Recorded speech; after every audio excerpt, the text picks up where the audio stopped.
sort of separate worlds. Yes, you're dressing up, but that would be about the same. Okay, well, thanks for clearing that because I didn't really. So, but I can see where, folks are it's become a huge thing. I mean, pretty much every comic book convention and everything like that is just about going and dressing up. Yep. Mm-hmm. Yep. It's going through there and having your photo ops with, with everyone.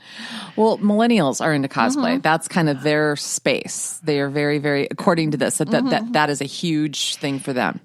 Well, they you can check out on Facebook. They've got over 30 cosplay, over 40 cosplay, over 50 cosplay pages. Do they really? In fact, I know for the folks that just won the grand prize at the Star Wars Celebration were friends of mine, and they're all over 50. Actually, 3 of them were over 50. I'm not sure the one gal was. She might be in her mid-40s. But, yeah. Okay. Yeah.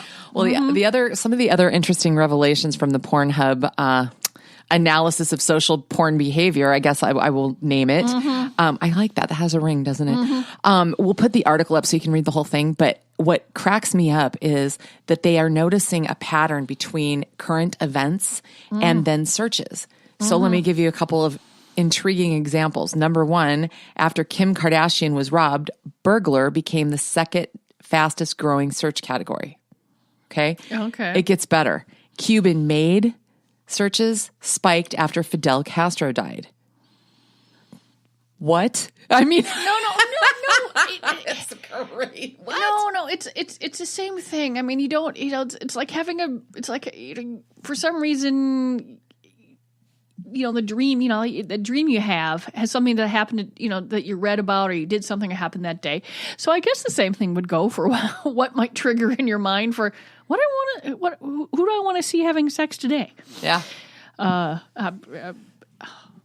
Except I do know that it didn't translate to, as far as I can tell, it didn't translate to politics all that much in the novelty binge because we didn't pick them up. But Tara just got a sales sheet from a company, and all the political based stuff was on there. If I'm not mistaken, nobody wanted the Trump doll or the Hillary doll or that stuff. Like it's just all like I think that's one place where real life is too scary to get sexual. I agree. That would not turn my crank any of it. No. Okay, a couple more funny facts from Pornhub real quick. Searches for Elf go up 464% around Christmas. I know. I knew you'd like that one. I know. That's how I reacted. Yeah. But check this one out.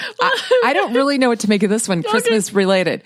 Pornhub traffic declines by 45% on Christmas Eve and then spikes to 34% above average early Christmas morning.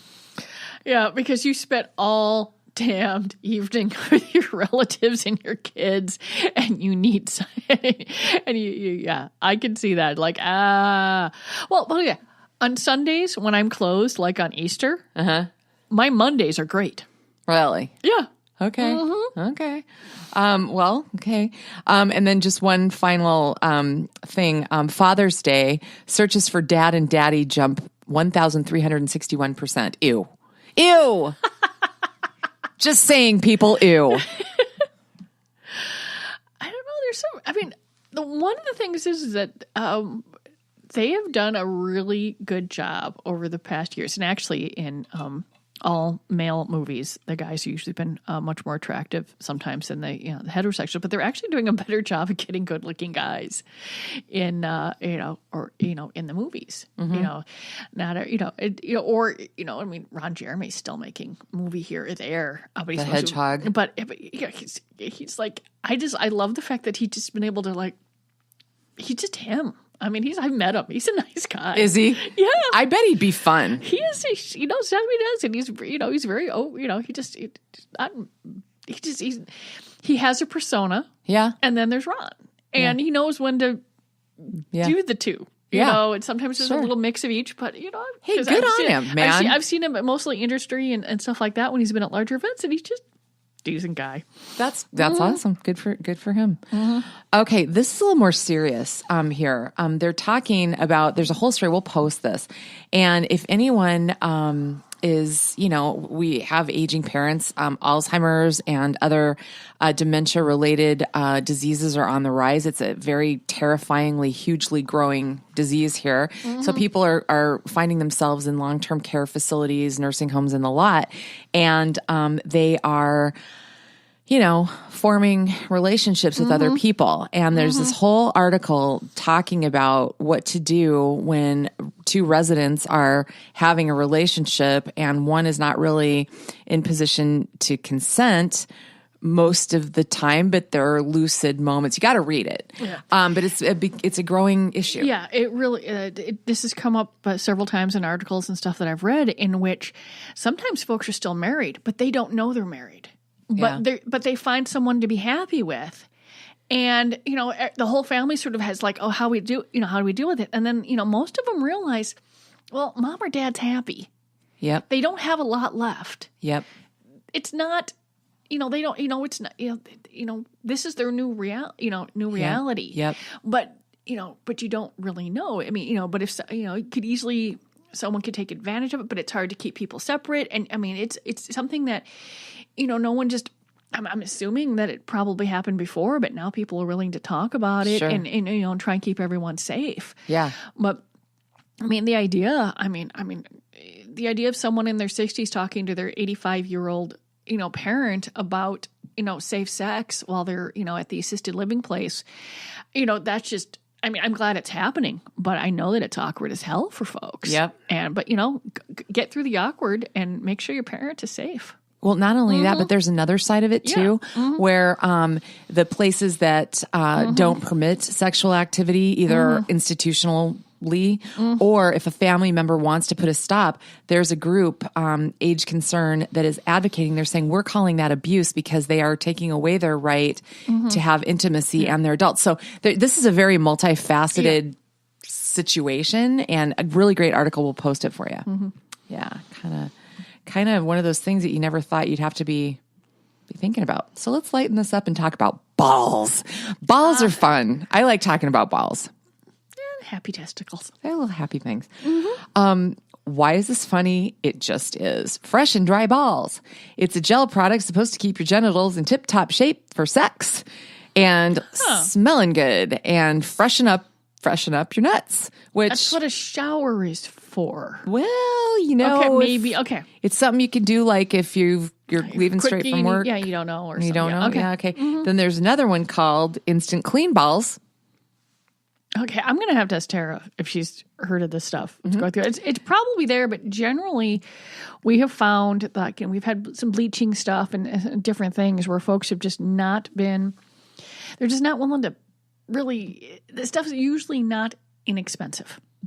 I bet not. Yeah, and then you have to worry about whether it's aerosol or sprinkle and stuff like that, because folks, it's never. The personal care stuff sort of leans into more. It just like, do we want it? Do we not want it? I mean, some folks, generally take care of themselves in the Midwest. Maybe that's why it's not that big of a deal. Could be. What commercials I am glad to see at least subsiding for the time being. It's I don't know who makes it, but it's the wash specifically designed for a woman's fee, and they talk. It's one of the companies that. Oh my god! And it's wasn't years ago like Summer's Eve? Does that still exist? Yeah, they're still out there. They're douche people. Washes but it's I'm like this commercial that they were running for a really long time was a guy taking a shower in it, using it like shower gel, and he's like all happy in the shower, and then when he gets out, his wife says, "Well, you were just using my." Vaginal wash. And then the rest of the commercial, he's out chopping wood and racing cars and doing all this like really masculine stuff. Kind of funny, but I'm just like, and by the way, the proliferation of toilet paper commercials right now, why the fuck do toilet paper commercials have to advertise? I don't see demand for that shit going down anytime soon. And little cartoon bears, no. Clean, make sure you're clean or you don't have stuff left behind. Really, they just need to say your fingers won't go through it. Okay, I'd be fine with that. Yep. Absolutely. Oh, but at least, I'm still waiting to see a tampon or a pad commercial where they use red fluid instead of blue or green. I know. I know they won't do that. So we got a fun article here that gives a peek inside some orgies. So 5 people reveal what orgies are really like. And the first quote line was, "My wife was in a 5-girl orgy." Okay. Clickbait. Great Northern Sexcast clickbait. Oh, yeah. Yeah, I'm going there. Here Yeah. we go. Well, can I just tell you something hysterically funny? I don't know why this tickled me so hard, but it did. So this one swinging couple said, yeah, my wife and I used to swing and really had fun, all night, one night affairs, then we stopped swinging because it became too much to manage. He says, couples, guys and girls were constantly calling, texting, and emailing to hang out, and we'd had enough fun with it. So like they wanted more, and they're like, okay, enough. And here's the quote that just made me crack up. He said, like before 9 a.m, they would want to come over. I'd tell them I'm at work, and they'd be like, I'll come over after lunch. No, you won't. I don't work a 3-hour day. I'll still be at work. This happened constantly. Just like obsessively. They must be cute. Just too much of it. Well, have you seen, that Adam West just recently passed away? And of course, Page 6 had to run an article about how much sex he and the gentleman that played Robin were getting when they were doing the show. Women to be crawling in the windows and knocking on the doors where they were with another woman. Oh my God. The clickbait headline here was Batman star Adam West had sex with 8 women a night. All right. They're just throwing themselves at them. God rest his soul. The article is, I did read it. I was like, oh, good for him. Yeah. I mean, it's the 60s, 70s here. It was free love and stuff like that. And honestly, a lot of the women were having it. They just couldn't talk about it. I know, right? I know. It's kind of funny. Humorous. Okay. So I think we talked about this. There was a study recently that said women are more attracted to men with facial hair. Is that kind of interesting? Well, they're talking about attracted to or actually want to have sex to. Because, you sort of got that whole, hey, there's the lumberjack virile. Oh, yeah. Especially if it's a well-trimmed. I mean, the Duck Dynasty guys and ZZ Top, not so much. No. I mean, I enjoy ZZ Top's music. Oh, gosh, yes. Yeah. That's that's fun. But I'm certainly not, but and it has to be groomed. Because if there's lunch left in there, no. Oh, God, no. And to me, that's all I can think about when I see those big woolly beards or whatever. But the Journal of Sexual Medicine, basically, long story short, determined that men that have a certain hobby last longer in bed. And I got to tell you, I was not expecting this. I was thinking something like, I don't know, running or crochet. Sure. Or something, really, I don't know, like that pumped out a lot. No, video gamers last longer in bed. How is that possible? Isn't it the same video gamers that are actually dying because they're spending all their time, like 20 hours in a row, playing a game and not eating? And sitting in their own piss, pretty much. Yeah. So if they can find somebody to have sex with them, they're less likely to prematurely ejaculate. Just FYI. God. Ew. Okay, that's rather confusing. That's going to have to be something that I'm going to have to click on the clickbait and read that one. I know. Yeah, it's a long article. You have to check it out. Okay. So, there's another story of and this one was from across the pond as well. A teacher basically had sex with a pupil on a school trip after drinking with her until 6 o'clock in the morning.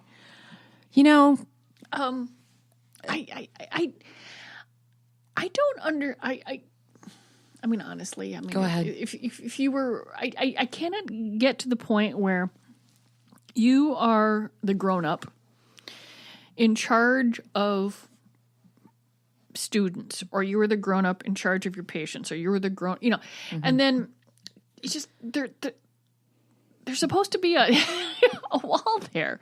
How do you? And then you're like hanging out, drinking, and then just like, hopefully this person is going to spend a fair amount of time in a small room thinking about this.